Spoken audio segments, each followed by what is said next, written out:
Ironically, however, the very innovations that are making possible dramatic improvements in human well-being are also creating new problems which raise the specter of an alarming and possibly catastrophic disaster to the biosphere we live in. And herein lies the dilemma that we all face. Let me illustrate. Improved public health has caused the world's infant mortality rate to decline by 60% over the last 40 years.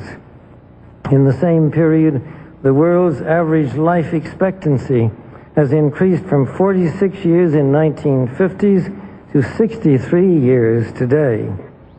This is a development which, as individuals, we can only applaud.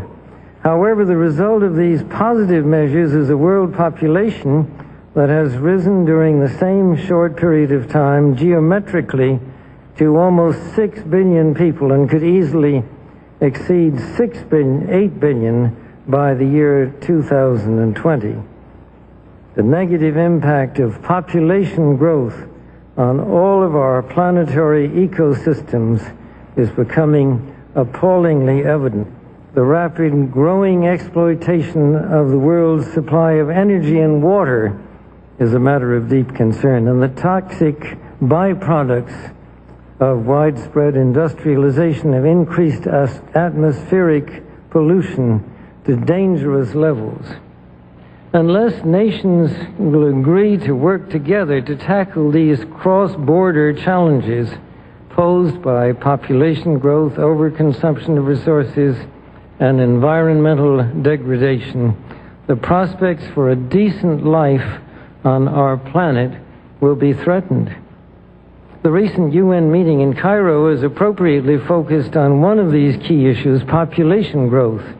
But the controversies which have erupted at the conference illustrate the problem of coming to grips with issues that are deeply divisive and which have a profound moral dimension.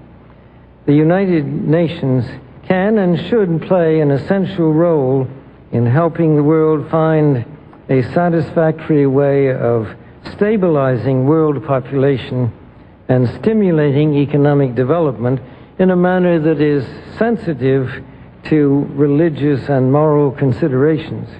Economic growth is, of course, an inevitable corollary of a growing population and is essential to improved standards of living.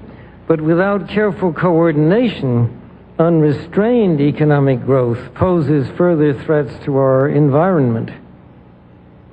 This was a major subject of discussion at the conference in Rio de Janeiro on the environment 2 years ago.